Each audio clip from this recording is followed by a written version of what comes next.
Ladies and gentlemen, today we have received a balanced patch from the Overwatch team 9 days after Season 2 began on December 6th. That is the fastest patch we have seen in history. This is called a hotfix patch for Season 2 because they're able to adjust numbers, but bigger changes that might require a rework or animation fixes, cough cough Hanzo bug, where he's like bugging out on the Hanzo bow right now. If you know, you know. That's an issue, and that will require the mid-season patch. But today we got the hotfix patch with a bunch of buffs and nerfs. Let's go over them right now. Welcome to the KarQs, everybody. This is live on Twitch at twitch.tv/KarQ. From the top, no wasted time, we got Doomfist. Guys, chat's just, what are you guys writing? You're a chess guy, myself, me too. Anyways, Doomfist received 3 nerfs right off the top. So, at the beginning of season, actually, I just want to preface this. In Season 1, I think most people agreed that Doomfist was the lowest tier. I wouldn't say he's F tier. He was like C tier in the highest levels if you're really, really skilled at him, because he's got a really high skill ceiling. But for the average player, Doom was like straight up dog shit. He was just pretty shit for most people who couldn't maximize and learn his techs and stuff like that. So they giga buffed him at the beginning of Season 2. They gave him 10 buffs and 3 nerfs. 9 days later, they pulled back 3 nerfs right now. They nerfed 3 more things away. So he's still net 4 buffs from the end of Season 1. That being said, what are the buffs? Sorry, the nerfs, excuse me. Rocket Punch, cooldown increase from 3 to 4 seconds. This doesn't look like much on paper. Oh, it's 1 second. But relatively speaking, 3 to 4 is what? 33% increase in the cooldown, right? 1 out of 3 is 33% plus 1. If you go 4 to 3 seconds, that's a 25%. But if it's 3 to 4, that's 33% because it's relative to the first number. So that impacts the amount that Doomfist can ping pong and stun people. But also, so I've heard from, I watched a little bit of Zebra's stream when he first mentioned it. It was actually mostly, this actually was the biggest nerf of all, I think, where it kind of affects his like scouting and his soft engage and soft disengage. So a lot of times, like, he would just like block, and then if things are dicey, he would like quickly punch in and quickly punch out every 3 seconds to kind of like, you know, scope the battlefield before fully committing. And that is quite a hefty nerf in that capacity. I will say, a lot of people forget that if you do get empowered, your Rocket Punch cooldown does reset. So if you punch in, you are on a 4-second cooldown, but if you can block and get empowered in like the next second, it does reset the cooldown. It's off cooldown immediately. That is something to remember. But that being said, if we move on to Power Block, the damage mitigation is now increased from 80 to 100. That is quite a bit more. It doesn't seem like much, like 20 extra damage, but I think this is pre-mitigated damage, which means they need to deal 100 more damage or something like that. Or I'm actually not sure how this mechanic exactly works, but this would be 25%, relatively speaking. And this is, yes, if you can block it. That being said, Power Block at the beginning of Season 2 is up for half a second longer. It was 2 to 2.5 seconds, and the cooldown is a bit shorter. I feel like right now people are still shooting the Power Block a lot. I have not played this myself fully. The math apparently is 100 extra damage to get this mitigated. That is actually a decent amount. That's a full-on shot. As time goes on, people are learning not to shoot the Power Block. So people are like having 80 to 100 is 100 damage because it's 125 times 80%. The raw damage you need is 125 now to get punch. Wait, what? No, I think this is... No, I think Cream is right. I think it's you need to deal an extra 100 damage because it's pre-mitigated damage. In any case, this is also... These two are probably the biggest 2 nerfs, in my opinion. And then the best defense, this one is like not as impactful. This one's a bit more negligible, extra 5. I still think the best defense passive is still net buffed at the end of Season 1, strictly because it used to be 30 health, then it went to 40, now it's 35. It's in the middle, but the total over health pool went from 150 to 200 in the beginning of Season 2. So that part is still buffed from his passive. So All in all, I think Doomfist personally went from S tier, probably back down to B tier maybe.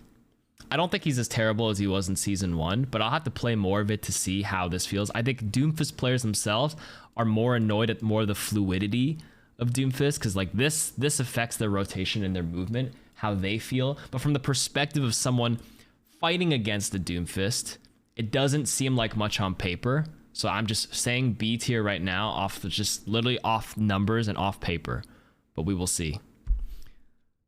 Okay. Orisa. I actually think Orisa is going to be one of the top choices in tanks right now. Right now, with these nerfs, it makes Roadhog like an even more dominant tank, because Roadhog plays pretty well into the S tier Doom that was in the first 9 days of season 2. But with this nerf, I think within 2 Orisa buffs, this is going to make Orisa a lot more dangerous. So Terra Surge now pierces barriers upon impact. So what barriers? So Terra Surge, I think arguably was one of the worst ultimates in the game, at least in the highest level, because there's a million ways to like get out of it. If you're Reaper, if you're Mei or Moira, you can just like escape with your escape ability. If you're Kiriko, you Suzu. If you're a Lucio, you speed your team out. Takes too long to build up. If you had any sort of barrier, Sigma Shield, Rhine Shield, Ramattra Shield, Symmetra Wall, all those things previously, you just block line of sight of Orisa and you deal no damage to the people behind us. So if Orisa pulls your team in and you're playing a Rhine comp for some reason against Orisa, you just hold up your shield, everyone behind you is safe. That is no longer the case. Or sorry, Winston Bubble as well. That's a good reminder, thank you. I just keep forgetting there's just a lot of barriers in this game. This is actually quite a decent buff to make this this ultimate a lot more potent, at least. And I think she needed this. And that's about it. I don't know if she needed more fall off range increase from 15 to 25 meters. Some people don't understand what this means, where they say damage fall off range increases from 15 to 25. This basically means Orisa is better at mid range. That makes sense. So whatever Orisa's damage is, I think it's 10 or 12 damage per bullet. Maybe it's 12 damage per bullet. Okay, let's just say 10, just for like the sake of easy math. That means if I do 10 damage per bullet and if I move away from my enemy target, if I'm 15 meters away, my 10 damage per bullet will start tapering off. Maybe you do 9, 8, 8, 7. It'll start like slowing down. But now that damage will not start tapering down until I'm at 25 meters plus. Right? That's like the biggest change. So basically at short range, nothing changes. But at medium range, up to the 25 meters, Orisa will be better.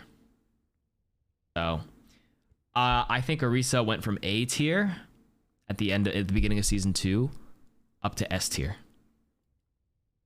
I actually think Orisa is one of the best tanks in the game now. Okay, Ramattra.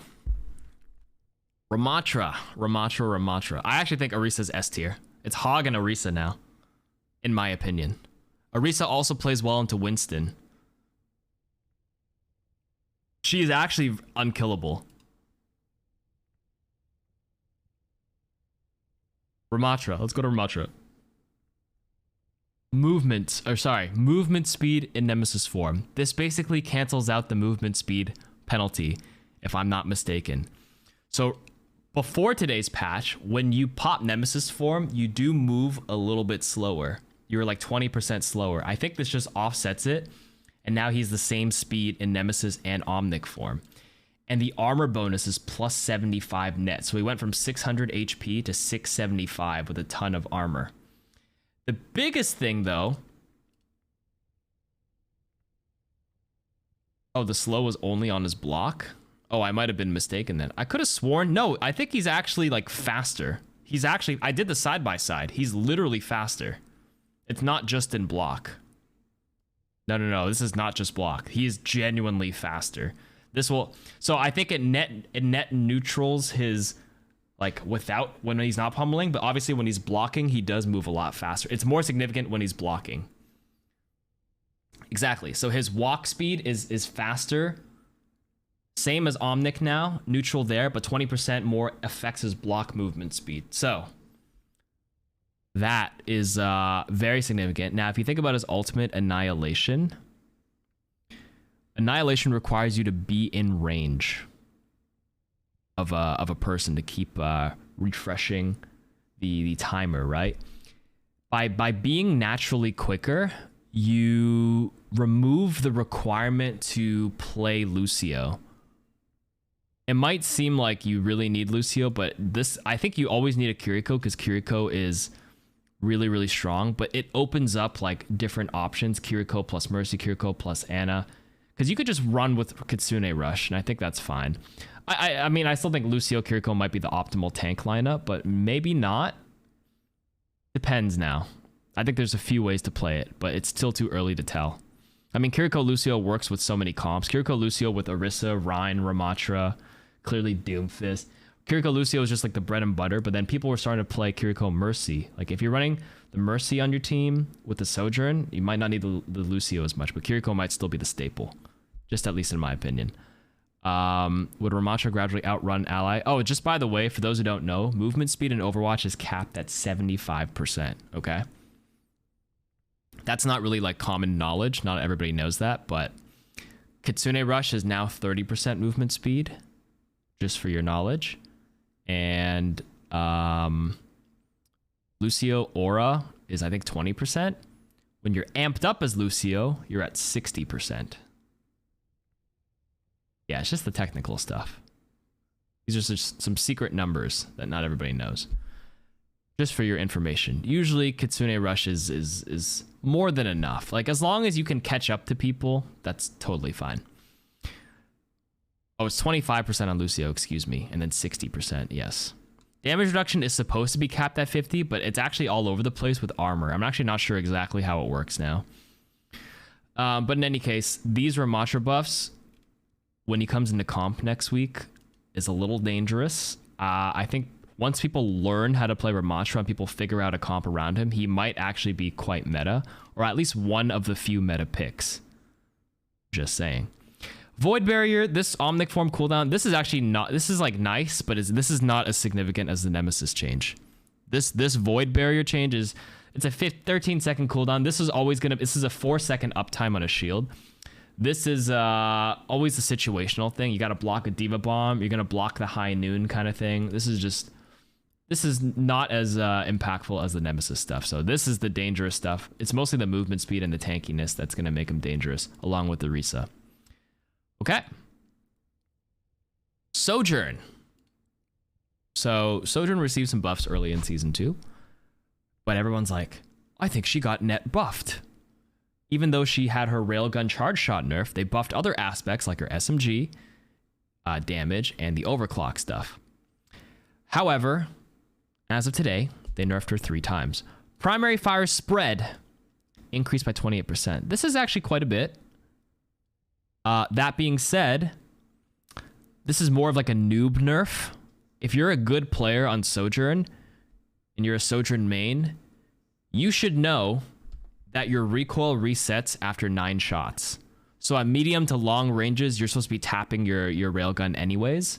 Kind of like old Soldier 76 if you played Overwatch 1, you reset the recoil. Right now, Soldier's recoil is like vertical, and that's fine. But early season, like early Soldier mains, DPS players in like 2016, 2017, 2018, 2019, I think even, should know that the recoil back in the day would reset. So a lot of soldiers back in the day would tap, tap, tap, tap, tap. Sojourn, you're supposed to tap anyways at medium to long range. So this is mostly only at like really close range, but if you're like spraying down a tank, that's fine. If you're fighting like a squishy target, you should just probably tap it a bit more. This is more of a noob nerf, and at the highest levels, not as significant. Okay, it's a 28% spread. So right now, if I fire my railgun and hold the button down, the spread is probably like this tight. Now it's 28% wider. So this is like, it went from like this to like this, you know? Get your mind out of the gutter. I don't want to hear no butthole jokes. Okay, Disruptor Shot is no longer slowing enemy movement. This one feels like a bigger nerf than this to me because of the macro gameplay. Disruptor shot, when used at the highest levels, was very, very effective at stopping choke points, stopping pushes. I can attest, if I wasn't playing Kiriko Lucio, like if I was playing at Ana on like Lijiang Tower or BAP, and my tank walks in like the choke or something, and a Sojourn disruptor shots the choke, I can't walk in because it does over 210 damage. And because if I try to cross it, because it slows, I'm slow, and because I'm slow, I stand in it longer naturally. And I think I would take over 120 damage if I just walk straight past it. I haven't tested how much damage I take if I just clean walk past it, but it's probably going to be a lot less, strictly because I'm not in it as long. And the no longer, the slow also, like a good Sojourn player would slow someone to line up an easier railgun shot, by the way. This is the biggest nerf, in my opinion. So, yeah. That one's bad. This one's the biggest nerf. And I think this is okay. I think Sojourn is still S tier, by the way. This thing still does 210 damage. Or you could have reduced the slow and maybe reduced like the total damage from it. I don't know. This one's the biggest nerf for Sojourn. I think she's still fine. Like, she's still a very good hero. Slide cooldown from 6 to 7 seconds. This is a nice change. I would have probably pushed it to 8 seconds, in my opinion. But I think if you don't play Sojourn now with the Mercy Pocket, she's not as good. But she's still like a fine hero to choose. Like, she still has a good, like, Power Slide is still like a very good movement ability, right? And the railgun is still a big threat. Overclock is still really good. You're still doing 10 damage if you're tapping your shots. Like, still strong pressure. I would say she's fine still. Tracer, pulse pistol damage. I think most people are okay with this change, to be honest with you.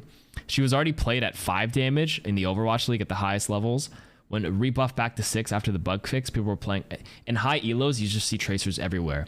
For metal rank players, I don't think Tracer's tough to play for most players because they're not really like effectively clipping anybody or anything fancy like that. But nice medium. This is a nice sweet spot. I think most people are okay with this. Mathematically, you're never gonna hit all your pulse pistols, but if you just want to do quick maths, you have 40 bullets, right? So previously, if you landed everything in the chest, no headshots, 40 times 6 would be 240. 40 bullets times 5.5 is like 225, I think, right? Something like that. In any case, I did a comparison, or sorry, 210 or 220? Oh, it's 220, excuse me. So, like heroes like Cassidy and Symmetra, off the top of my head, have 225 HP. So you were able to one-clip them if you hit them all in the chest. Now you're no longer able to one-clip them. But that is like not really realistic. They'll get a little bit of healing and like, you know, you're never going to hit all body shots. You get a little headshots, but this is fine. I think most Tracer players are okay with this. She's still very playable at the highest ranks. That's fine. Okay, and for me, I'm biased. I'm a 6.5 year Ana main. I've been maining this hero for so long. We actually have Ana buffs. Damage and healing increase from 70 to 75. And the bio-nade duration effect, 3 to 4 seconds. This is nice, but Kiriko Suzu still kind of like fixes the anti-nade effect. Whatever. The biggest thing is this. Not so much for the healing. I think the healing from 70 to 75 is like, it's nice, but that's not the game changer. The game changer is actually damage to 75. Because this fixes her in like 4 matchups. 3 or 4 matchups. Number 1, Tracer. Tracer. At least in the high elos, remember how I said like she's played a lot in the high elos? Tracers are really good at this elo, right? The movement, the jukes. Like, yes, you can just sleep Tracer and you can win this duel, or she colossally fucks up, but it's unreliable to hit a Tracer consistently. That's just how it works. But now you're able to 2-shot her. You are able to 2-shot her. 75 times 2 is 150. If you're a good Tracer though, like Ana's damage is like a slow tick. So if you get hit by 1, you can still challenge from the Tracer's perspective. If you get shot again, it has to tick like 3 times before it fully does 75. So you have time to recall if your reaction speed isn't trash. So yes, it certainly does help the Tracer matchup. That's number 1. Number 2, 75 times 3 is 225. So this lets you 3-shot the Cassidy and the Symmetra from a distance. Sometimes if they run Cass, I shoot them 3 times. And it's just like super annoying when I shoot them. I hit 3 solid shots on them and they're still living. But this changes the breakpoints significantly there. Sleep nade, primary fire. Well, I mean, shot and primary fire and melee was always able to kill Tracer because 70 times 60 plus 70 plus 60 plus 30 was 160. But this is the biggest change for those 3 matchups specifically. I mean, Symmetra is not that common, but Cass and Tracer certainly.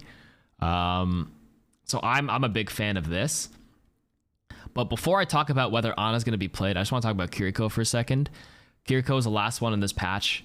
Invulnerability from 1 to 0.85 seconds.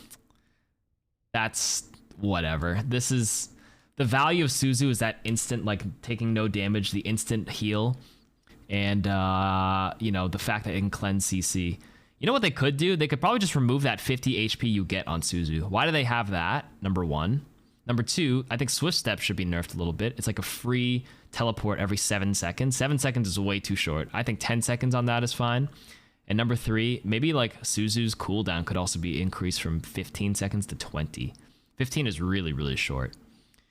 But anyways, I just want to talk about Kiriko really quick and talk about how this nerf is pretty insignificant, which means Kiriko will still be your number 1 meta choice. And the reason why I brought that up is because right now it's Kiriko plus Lucio and Kiriko plus Mercy at the highest levels. Mercy pocketing the Sojourn. I still think those 2 are the optimal combos, but with the Ana buffs, I'm just trying to think, like, the thing with Overwatch is, like, when one thing gets nerfed, a lot of things get affected, right? Instead of Kiriko plus Lucio, Kiriko's Mercy, I actually think Kiriko plus Ana can work a lot more now if you play a slower comp, especially because Roadhog didn't get touched this patch. Doom is not going to be played as much, which means Hog is going to run Rampant still. And if Hog's running Rampant, it just increases the viability of Kiriko Ana a little bit more. And Hog is like easier to play in the lower elos. And yes, Suzu cleanses like all of like the problems that like Hog gets with anti and sleep. She can't Suzu both. That's why I think a longer cooldown on Suzu might be a decent workaround, because like Ana's cooldowns are a lot quicker, so you can capitalize on that small window of invulnerability. But yeah, I'm happy with this. This is a good start, good change. This one's not enough for Kiriko, and this is coming from me. I've only been playing Kiriko this season. I've hit my new peak in Overwatch 2 playing just Kiriko, and I think Kiriko's overtuned as hell. I still don't actually think Ana's I still think Kiriko, Lucio are the best 2 right now, and Ana's still like a step behind. But it's good in a bit more matchups now. That's basically the takeaway point. But yeah, that is today's patch, hotfix patch that they just suddenly threw on us.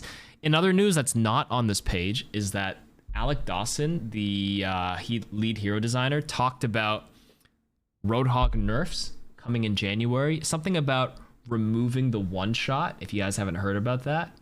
Which Hog mains are going to be like, listen, I think if you remove... One-shot is annoying to play around, but if you remove that, I think it just puts Hog into like an unplayable state.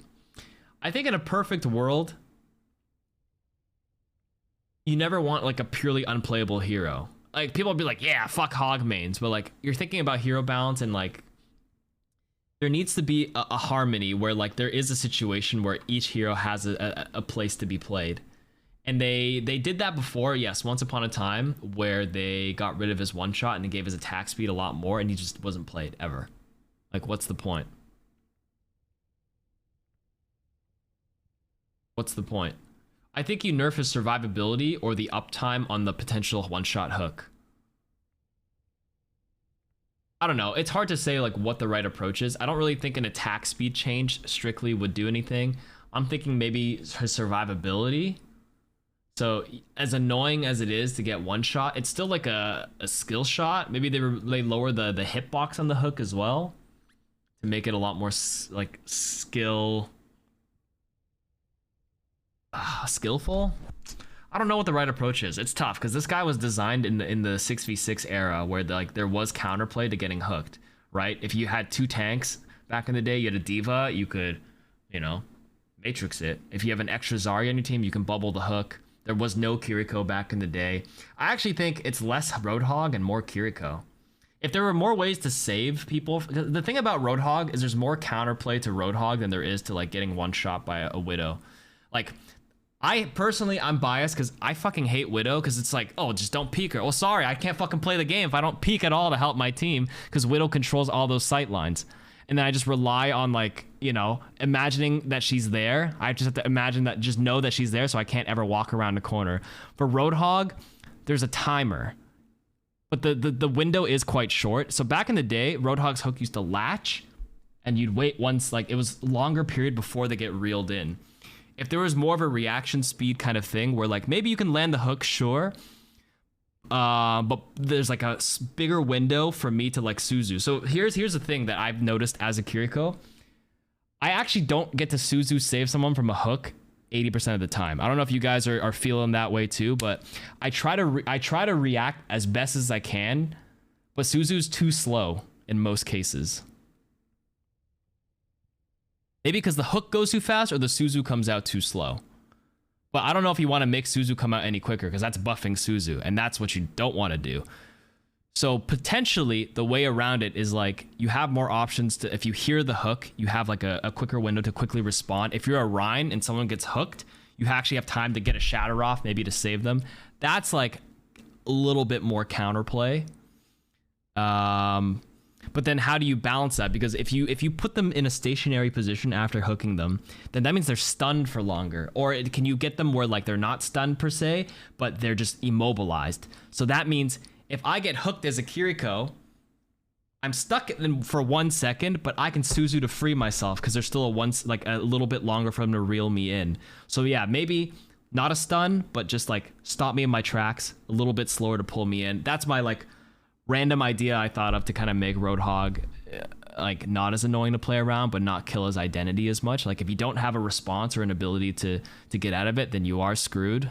Maybe that's not the best solution. I'm just spitballing right here. And people say just get rid of the one shot, but I actually don't think that's the right way to do it either. Because like, I don't know how you can rework this guy. You just have to do a complete rework. And that's like a whole other can of worms that I have no idea. Then we need a bunch of ideas to iterate off of. But this is just my idea based off what we have kind of thing. In any case, I don't know if you guys like that idea or not. I'm just, yeah. And then in other news, sorry, I just talked about Roadhog for a bit. They did mention they have some spicy things for Junker Queen.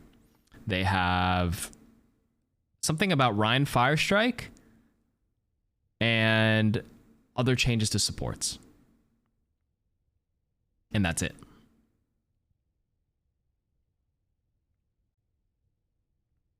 And that's the patch. All right. Thanks for listening. Take care. Okay.